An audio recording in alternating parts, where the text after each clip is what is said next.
All right, so today what we'll be doing is we'll be going over a little bit of our divisibility rules and then getting into prime factorization. So divisibility rules. First thing I'm going to ask you guys is a little bit of a warm-up question. Do we think that 219,348 is that divisible by 2? I want you to mark your answer yes or no, and we'll come back to this kind of at the end of the lesson. All right.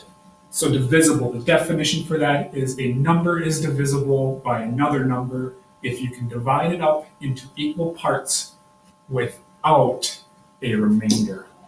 Without is our big portion there. So we want to know divisible is a number that can be divided into equal groups without remainders. Example, 20 is divisible by 5. So if we skip count by 5, we get 5, 10, 15, 20. So 5 can go into 20 4 times.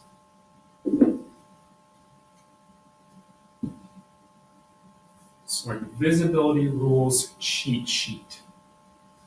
So a number is divisible by 2 if the last digit is even.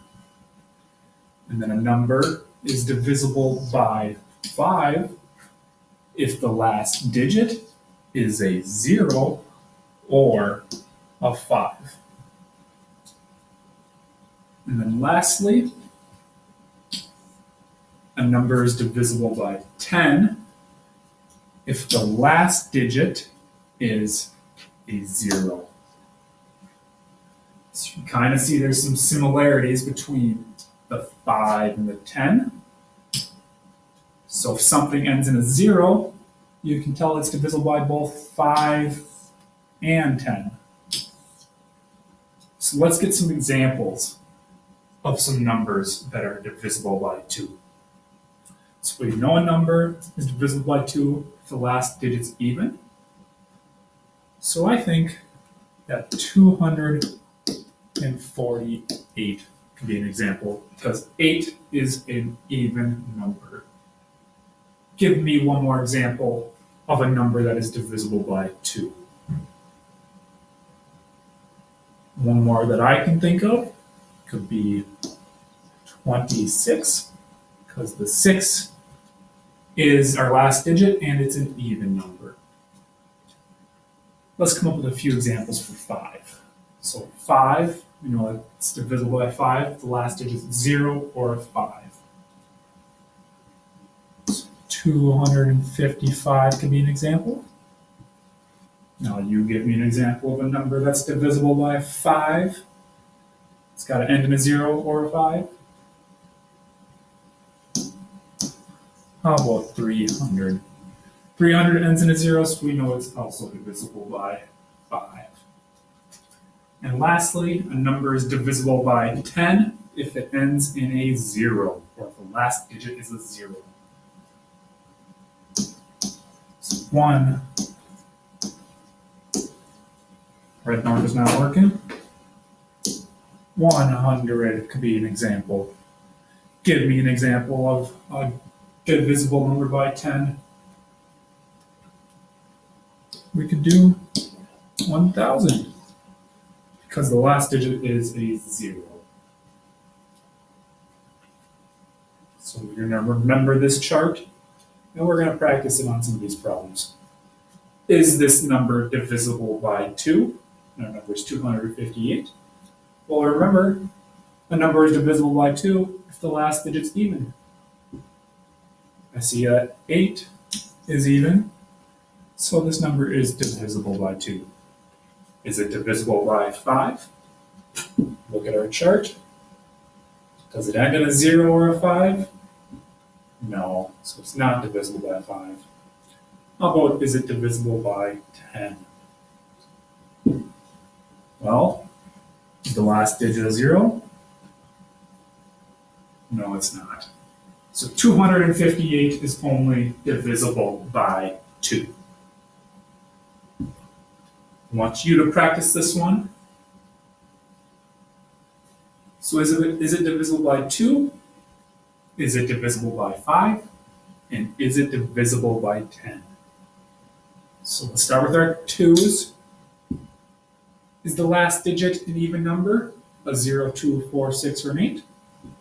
It is. Our last digit's a 0. So we can check that it's divisible by 2. Now let's see if it's divisible by 5. Is the last digit a 0 or a 5? It is. Our last digit's a 0, so we know it's divisible by 5. And lastly, let's check if it's divisible by 10. Is our last digit a 0? It is. So 1,250 is divisible by 2, 5, and 10. So now that we know what our divisibility rules are, let's swing back to that very first question. Is this number divisible by 2? Well, is our last digit an even number? 8 is an even number, so this number is divisible by 2. Doesn't matter how big the number is, you just have to look at the last digit and see if it is even.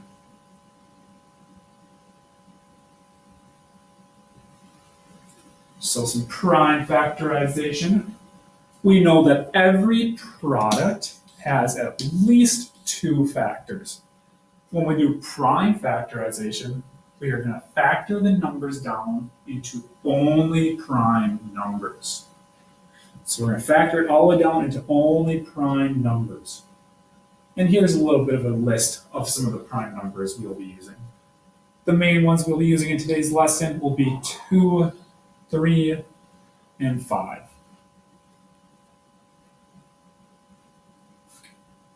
So one way to find the prime factorization of a number is to make a factor tree.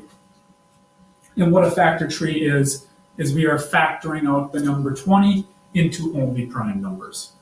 So I'm going to think to myself, what are 2 factors that make 20? If we remember what we did yesterday, I know that 2 times 10 is equal to 20. We're going to factor it down into only prime numbers. So let's ask ourselves, is 2 a prime number? Yes, it is. We cannot factor down 2 anymore. So what do we do when we get to a prime number? We will circle it. How about 10? Is 10 a prime number? No, it's not. It's got more than 2 factors. So we will factor out 10. I remember from yesterday's lesson, 2 times what is equal to 10? 2 times 5 is equal to 10. Is 2 a prime number? Yes, it is. It can't be factored out, so we'll circle it. Is 5 a prime number? Yes, 5 is a prime number, so we'll also circle that. And when they're prime numbers, that means we cannot factor them out anymore, so we are done with our problem. So 20 factored out can be written as 2 times 2 times 5. I got 1 2 here, another 2 there, and the 5 right there. So 2 times 2 times 5.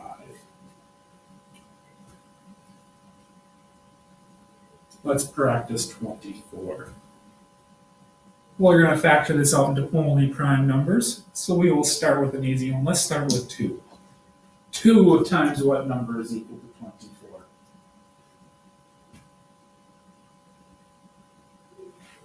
2 times 12 is equal to 24. Let's see if our numbers are prime. Is 2 a prime number? Yes, it is. It can't be factored out anymore, so we will circle it. How about 12? Is 12 prime? No, it's not. So we can factor out 12 even more. 2 times what is equal to 12? 2 times 6. Is 2 a prime number? Yes, it is, because only 2 times 1 are only 2 factors for it. How about 6? Can we factor out 6 even more? I know that 6 has more than 2 factors, so it's not prime.